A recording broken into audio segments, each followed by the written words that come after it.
दिगंबर जैन साधु हैं, आज के युग के जीते जागते ये तपस्वी हैं। इनके त्याग का वर्णन कोई नहीं कर सकता आज के समय में, कोई भी नहीं। कितने बड़े त्यागी हैं, कितना बड़ा उनका त्याग है।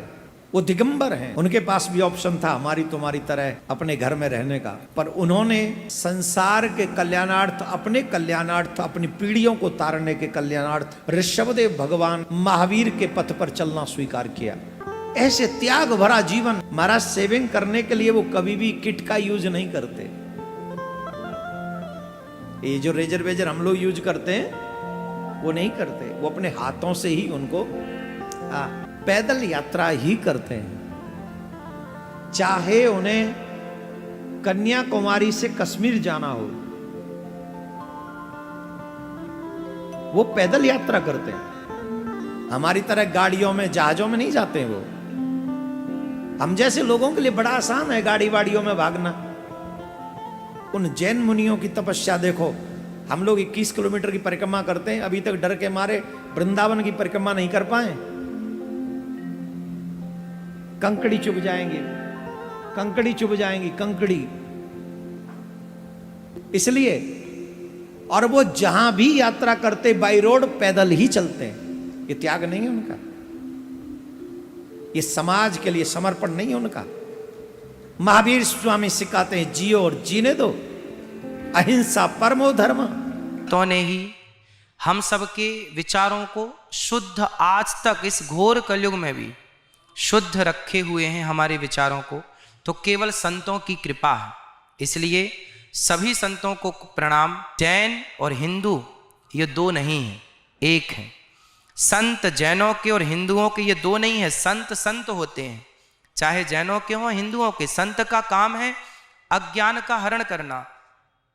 आपकी शरण में कोई आए तो संत कोई भी आए, हिंदू आए, मुसलमान आए, जैन आए, संत की शरण में कोई भी जाएगा, संत का कार्य है उसके अज्ञान का हरण करना और उसके हृदय में भक्ति का दीपक जलाना, त्याग का दिया जलाना। तो संत हमारे, संत आपके, ऐसा नहीं होता। मेरी भावना कहती है कि संत सबके हैं और सभी संतों को कोटि कोटि प्रणाम। नग्नता एक बहुत अलग विषय होती है, बहुत अलग चीज है, और दिगंबर रहना, वीतरागी रहना, ये बहुत अलग चीज है।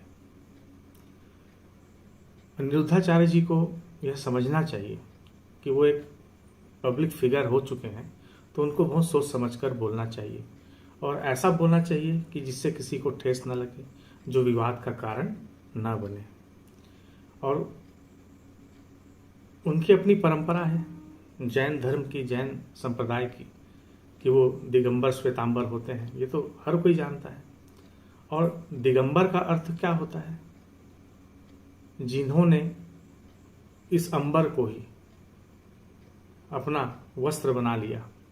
ये जो शरीर है ये तो क्षण भंगुर है, ये वस्त्र है। गीता में भी भगवान ने कहा है कि ये शरीर वस्त्र है। और हम कौन हैं? हम हैं आत्मा। जो पुरुष है वह है आत्मा।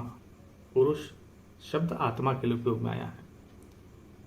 तो इस आत्मा जो हम हैं वास्तव में, इसका वस्त्र ये चमड़ा है, ये शरीर है, ये चर्म है, और ये विनाशशील है।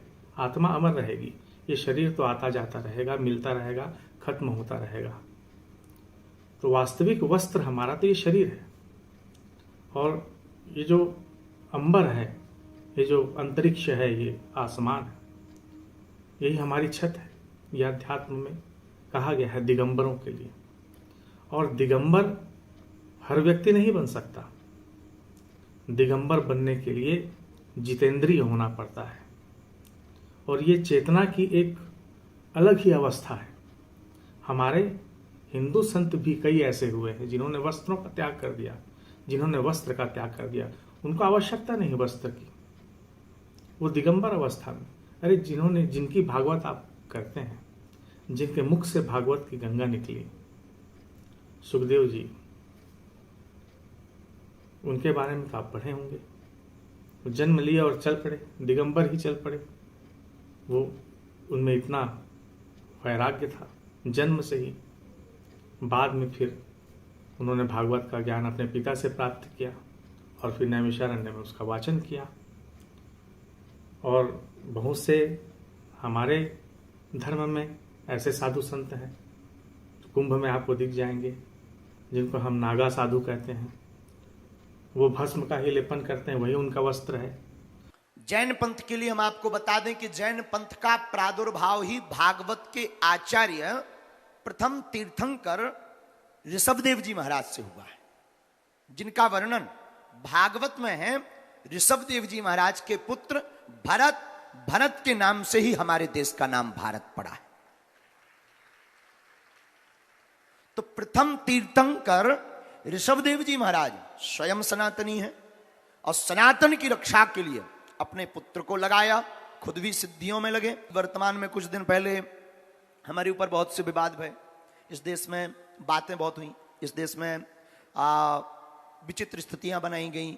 आप सुनकर के आश्चर्यचकित होंगे, पता नहीं ऐसा सुना आपने या देखा भी होगा, पर हम आपको अपने निजी अनुभव बताते हैं कि जब हमारे ऊपर विवाद बना तब हमारे संतों ने तो हमारा साथ छाता बनकर के दिया ही है, लेकिन वह विश्वास और अंधविश्वास की लड़ाई जो हम जीत कर आए हैं, बागेश्वर धाम या ये पीठ जीत कर आई है, उसमें जैन धर्म के आचार्यों की भी एक बहुत बड़ी भूमिका है। मैं आपको सबसे पहले ये कहना चाहता हूँ, सारे समाजों को ये बताना चाहता हूँ कि दिगंबर, खास तौर पर दिगंबर संत तो संत होते हैं, चाहे वो श्वेतांबर हों, चाहे वो इस्लाम के हों, सभी संत हैं। लेकिन दिगंबर जो संत होता है, वो संत की जो तपस्या है, वो इतनी कठिन तपस्या, उनका दिनचर्या बहुत, मैं इतना प्रभावित हूँ कि मैं आपके सामने बयान नहीं कर सकता। इन्होंने अपना सारा जीवन सिर्फ समाज के लिए समर्पित किया है, हम सब लोगों के लिए समर्पित किया है। इनका अपना कोई जीवन नहीं होता, ये सिर्फ समाज के लिए जीते हैं और समाज के लिए ही सब कुछ करते हैं। ऐसी इनकी जो भावना होती है, ऐसी इनकी दुआएं होती हैं।